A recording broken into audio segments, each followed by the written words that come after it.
On the 3rd of June in 1920, Ernest Rutherford gave a lecture to the Royal Society in London describing his nuclear model of the atom. With it, Rutherford explained how all of the elements of the periodic table were composed of only three building blocks: the proton, the electron, and an as-yet undiscovered particle that he called the neutron. Atoms were assigned an atomic number based on the number of positively charged protons in the nucleus. The number of protons and neutrons jointly accounted for most of the mass of the atom. The much lighter electrons encircled the nucleus in equal numbers to the protons so as to neutralize the electric charge, and electrons populated energy shells in a way that explained the periodicity of the periodic table. The discovery of the neutron in 1932 was the clinching proof of Rutherford's model. Today, we'll see how that model became the foundation of the atomic age, but the next generation of scientists would soon come to realize that the ultimate answer to what matter was made of was far more complicated than Rutherford could have imagined. Welcome to Atomic Universe. I'm Dan Bergstrom, material scientist.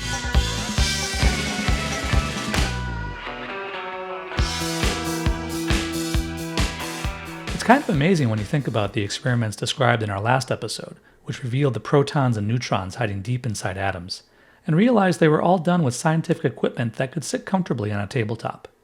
The key ingredient used by all of them was an alpha particle emitter, which probed the atom's interior. Alpha particles scouring off of gold reveal the nucleus inside the atom, alpha particles fused with nitrogen nuclei to release protons, and alpha particles reacted with beryllium nuclei to release neutrons. The natural alpha radiation used in these experiments had energies between 4 and 8 million electron volts. An electron volt is the energy it takes to accelerate the single charge of an electron or proton across the electrical potential of 1 volt. Alpha particles had enough energy to initiate certain nuclear reactions, such as those that allowed for the discovery of protons and neutrons. But it wasn't enough energy to reliably smash atoms into pieces and really probe what else might be inside. It was also time-intensive work, due to the rate of alpha particle emission from natural ores being somewhat slow. So early nuclear physicists were well motivated to find or develop intense sources of high-energy radiation to speed up their work. At Cambridge's Cavendish Lab, 2 projects were about to do just that. The year is 1932, and James Chadwick had just discovered the neutron, confirming Rutherford's prediction from a dozen years earlier. But it was only the first of 3 major breakthroughs in this golden year for the Cavendish. The second of these breakthroughs was the splitting of the atom, a project that had started 3 years earlier when English physicist John Cockcroft had talked the frugal Rutherford into buying a 350 kilovolt transformer for artificially creating high-energy particles. Over the next few years, Cockcroft, along with Irishman Ernest Walton, achieved even higher energies with the help of a voltage multiplier of their own invention. By 1932, after some successful trials, they were ready to demonstrate the device to Rutherford. The device, taking up most of a lecture hall, had a tall column configured to accelerate protons in the form of hydrogen ions up over 400,000 electron volts. These protons were directed at a lithium target chosen with the hope that its light atoms could be smashed apart relatively easily. At the bottom was a small observation hut, which had a scintillation screen and a Geiger counter for detecting any particles emerging from the lithium target. As one observer reported upon seeing the equipment energized, "Lightning crackled and flashed as high-tension spheres sparked. A tall glass pillar glowed with a luminous blue haze. Presently there was a clicking sound, and a counter began to clock in the fragments of the splitting atoms." They had started to detect particles as the acceleration potential exceeded 125 kilovolts. At 400 kilovolts, there were many hundreds of particles per minute. Rutherford himself then squeezed into the small box with the scintillation screen to see the particles with his own eyes. After being helped to his feet, he declared, "Those scintillations look mighty like alpha particle ones, and I should know. I was there at the birth of the alpha particle, and I've been observing them ever since." Later experiments confirmed that these were indeed alpha particles, that is to say, helium-4 nuclei. They were produced via a nuclear reaction where lithium-7 absorbed a proton to briefly become beryllium-8 before disintegrating into 2 alpha particles. In other words, Cockcroft and Walton's particle accelerator was the first machine to split the atom. The protons had an incoming kinetic energy of 400 kiloelectron volts, or keV, and the 2 alpha particles produced were measured at a combined kinetic energy of about 17.2 million electron volts, or MeV, for a net gain of 16.8 MeV. If we calculate the mass-energy balance of this nuclear reaction and allow for measurement error, this result was a good match for the theoretical value of 17 MeV given by E equals mc squared, providing the first experimental confirmation that mass could be converted to energy according to Einstein's famous formula. In parallel with Cockcroft and Walton's work on accelerating protons to high energy, elsewhere at the Cavendish, Patrick Blackett continued to work with natural sources of radiation.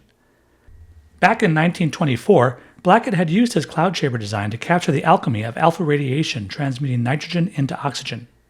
In 1932, he would adapt his design to make that year's next big breakthrough, the discovery of antimatter. Hot air balloon studies in Austria, conducted by Victor Hess in 1912, had shown that high-energy cosmic rays from outer space are continually hitting the upper atmosphere, ionizing the air they travel through. Working with Italian Giuseppe Acciolini, Blackett developed a new cloud chamber design featuring a system of Geiger counters that could trigger cameras automatically whenever these cosmic rays were detected transversing the chamber. With this setup, they were able to capture pictures of cosmic ray events about every 2 minutes. The cameras captured streaks of water droplets condensing around ionized atoms created by the path of any fast-moving charged particles. From their previous work, they could easily recognize the characteristic tracks of protons and electrons. By seeing what thicknesses of lead were required to stop these particles, they were able to estimate their energy as being tens of millions of electron volts, orders of magnitude higher than Cockcroft and Walton were achieving. By observing the deflection of these particles in a magnetic field, they were able to confirm their charge-mass ratio in the same way that J.J. Thomson had weighed the electron and that Francis Aston had measured the weights of the atomic isotopes, by using Lorentz's law.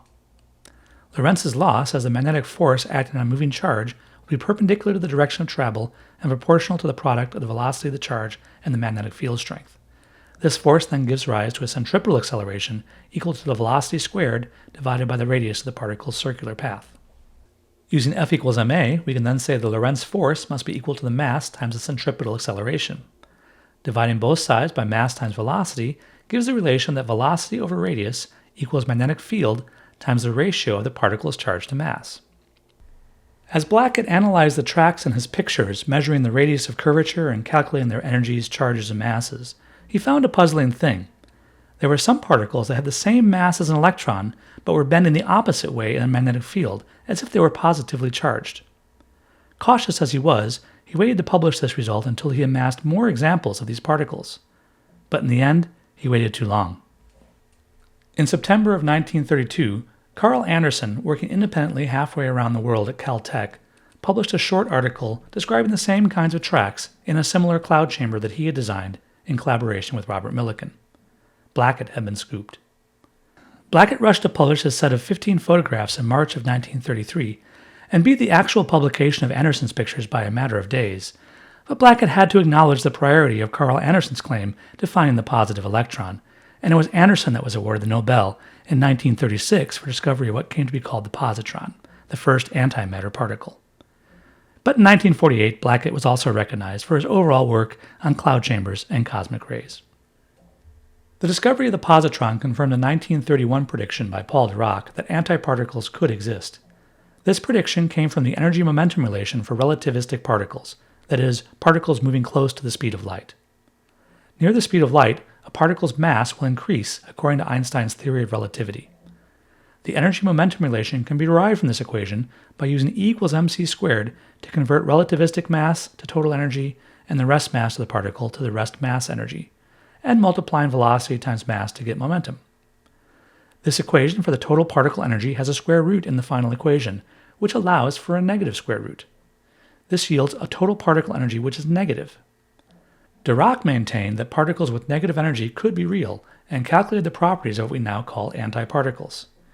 Particles and antiparticles have opposite electric charge and can annihilate each other, turning into pure energy. This works the other way too. Simply provide enough energy and you are able to create any particle along with its antiparticle. And so, with the discovery that antiparticles were real, it was off to the races for physicists investigating higher and higher energies to see what kinds of particles and antiparticles could be created. The early advantage in this race went to the cosmic ray chasers, who, if they were patient and clever enough, could capture cosmic ray events of almost unlimited energy. The challenge was that the higher the energy, the rarer the event. Anderson's solution to this problem was elevation. By moving his cloud chamber apparatus from Pasadena, California to Pikes Peak in Colorado, he gained more than 4,000 meters of elevation and found that he could speed up his particle detection by almost 30 times. He was also able to capture events with higher particle energies, including some above 400 MeV. This advantage in high-energy sampling allowed Anderson to claim the next new particle discovery in 1936. A negatively charged particle was about 200 times heavier than an electron, only 1/9 the mass of a proton. So where did that fit in with the existing atomic theory? Or as Isidore Rabi asked his fellow theorists in frustration, who ordered that? While the theorists were puzzling over the particle that we know today as the muon, the experimentalists had been busy working to artificially accelerate particles to ever higher energies. At the Cavendish lab, progress continued to be made on improving the Cockcroft-Walton design. Australian Mark Oliphant built a second-generation device that achieved 600 keV, and later a 1 MeV device was commissioned from the Philips company. Initially, he focused on extending Cockcroft and Walton's work with proton acceleration. Oliphant was able to force his higher-energy protons inside the nuclei of not just lithium, but also heavier atoms such as beryllium, boron, and fluorine, transmuting them into other elements. He then tested proton bombardment of even heavier elements like aluminum, iron, gold, uranium, but his protons were not energetic enough to overcome the electrostatic repulsion of nuclei with such large positive charges. By 1934, Oliphant, working with Paul Hartek, had shifted from using ordinary hydrogen as a source gas to feeding heavy mass 2 hydrogen called deuterium into their accelerator. In this way, they achieved the first experimental demonstration of nuclear fusion, fusing 2 heavy hydrogen atoms together to form helium and measuring the immense energy released by that reaction. They also created 2 previously unknown isotopes, helium-3 and hydrogen-3, which is also called tritium. These successes led to similar particle accelerators being installed in many labs around the world, effectively kicking off the era of high-energy physics. Unfortunately, it was difficult to continue to scale this design to much higher than 1 MeV due to the risk of breakdown in the electrical insulation of these extreme voltages. Luckily, in parallel, Ernest Lawrence at Caltech was developing his cyclotron concept, which used Lorentz forces to accelerate particles in a spiral path and repeatedly pulse them to higher energies with relatively lower voltages. Lawrence began with a calculation of the orbital frequency of a particle forced into a circular path by a magnetic field. This frequency, or equivalently the number of orbits a particle could make in 1 second, is given by the velocity divided by the orbit length of 2 pi r. Comparing this to the equation we derived earlier from Lorentz's law, we see that the frequency is also equal to the magnetic field over 2 pi times the charge-mass ratio. In other words, the orbital frequency in a uniform constant magnetic field will also be constant, regardless of the actual velocity of the particle or the radius of the orbit. When Lawrence first did this calculation of what is now called the cyclotron equation, he exclaimed to his lab mates, "The R's cancel! The R's cancel!" The trick of a cyclotron is to use an electric oscillator whose frequency is tuned to the orbital frequency, so the electric field gives the particles a series of accelerating kicks in phase as they go around. Although each kick is small, the effect is cumulative, with the particles spiraling outward at greater radius as they gain energy. The only limit to the particle energy is the physical limitation of the magnet being used. The larger and stronger the magnet, the better. Lawrence directed his student Stanley Livingston to build the initial 4-inch diameter cyclotron prototype for his 1931 PhD thesis. This device generated 80 kilovolt protons with a 2 kilovolt power supply. Months later, they had an 11-inch device generating 1,000,000 electron-volt protons with only a 3 kilovolt power supply. Based on these successes, a series of larger cyclotrons were built in successive years, culminating in a 184-inch cyclotron designed to reach 200 MeV, which started construction in 1941. Using these cyclotrons, the Berkeley Radiation Lab was able to outpace the discoveries of the Cavendish Lab and others. But the first major discovery was a bit serendipitous. In 1937, a visiting Italian physicist, Emilio Segre, asked to have a piece of molybdenum foil that had been used as the cyclotron's beam deflector. It had been bombarded by many high-energy protons. Molybdenum has an atomic number of 42. When the foil was analyzed back in Italy, however, traces of a never-before-seen element were found, later named technetium, which filled a long empty spot in the periodic table at atomic number 43. It was now clear that the cyclotron could be energetic enough to force protons into even very heavy elements to shift their atomic number. By 1940, Lawrence's lab had used their cyclotrons to transmute uranium into the new heavy elements of neptunium and plutonium. The publication of the discovery of plutonium was put on hold, however, due to events in Germany. In 1938, research by the Germans Otto Hahn and Fritz Strassmann showed that the bombardment of uranium by neutrons resulted in the creation of much lighter barium atoms. They exchanged letters discussing these results with their colleagues Lise Meitner and Otto Frisch, who had recently been forced out of their research positions in Germany for being Jewish. They concluded that the only explanation was that the neutron bombardment had caused the uranium nucleus to split into two halves. Due to Nazi political pressure at the time, it was unwise for the Germans to jointly publish an article with their Jewish colleagues. So it was decided that Hahn and Strassmann would publish the discovery of uranium decay with barium byproducts, and Meitner and Frisch would publish the conclusion this was a new type of nuclear reaction, nuclear fission. Leo Szilard had left the University of Berlin for England in 1933 after Hitler had become chancellor. He was searching for ways to use nuclear reactions for power generation, although most scientists, including Rutherford, believe this to be impractical. Motivated in part by a desire to prove Rutherford wrong, Szilard came up with an idea for a self-sustaining nuclear chain reaction that he patented in 1934, but was kept secret by the British government. As war in Europe became imminent, he relocated again, landing at Columbia University in 1938. After news of nuclear fission reached America, Szilard realized this might be just the nuclear reaction to make his patent come to life. He repeated the experiment of bombarding uranium with neutrons and discovered that during the fission reaction, additional neutrons were released. He knew then that his atomic chain reaction idea would work if those neutrons could be made to split enough additional uranium atoms before escaping. This chain reaction might be a slow one that could be harnessed for energy production, or occur very rapidly in a violent explosion of unprecedented size. He began working with Enrico Fermi on experiments to demonstrate the first possibility, but he became increasingly worried about the latter. After discussing these possibilities with his fellow Jewish emigre, Albert Einstein, now at Princeton, the two of them wrote an urgent letter to President Roosevelt, warning him about the possibility of the Germans making an atomic bomb and recommending the American government start its own program. At first, it was thought that several tons of uranium would be needed for the critical mass to achieve detonation, making a bomb impractical. But that would soon change. By 1940, Otto Frisch had emigrated to England with the help of Mark Oliphant. Oliphant at this point was working with the British government on top-secret radar development for the war effort. But German expats couldn't get the level of clearance needed to join that work, so Oliphant paired him with another Jewish-German transplant, Rudolf Paes, to continue working on uranium fission, which was not yet considered a war project. The two of them soon had the insight that if uranium could be purified to its 235 mass isotope, an explosive chain reaction might be possible with as little as a pound of material. In hindsight, their estimate was about 10x too optimistic, while a similar calculation done by the leading German scientists was about 10x too pessimistic, leading the two sides in the war to have a very different sense of urgency for an atomic bomb project.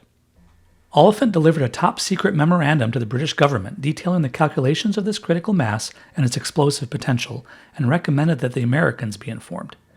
When Oliphant later traveled to Washington, he lobbied to make sure the memo reached Roosevelt's desk, and then visited Berkeley to make sure Ernest Lawrence understood the importance of this line of research. At this point, you should probably go watch the movie Oppenheimer, but rather than end this episode on a cliffhanger, I'll spoil it for you by telling you the Manhattan Project was successful, and after the war, big-budget nuclear science was deemed critical to national security. In the decade after the war, there was a massive increase in experimental research, which led to the discoveries of so many new subatomic particles that theorists trying to explain those results couldn't keep up. But that's a story that will have to wait for next episode. That's all for now. Thanks for watching.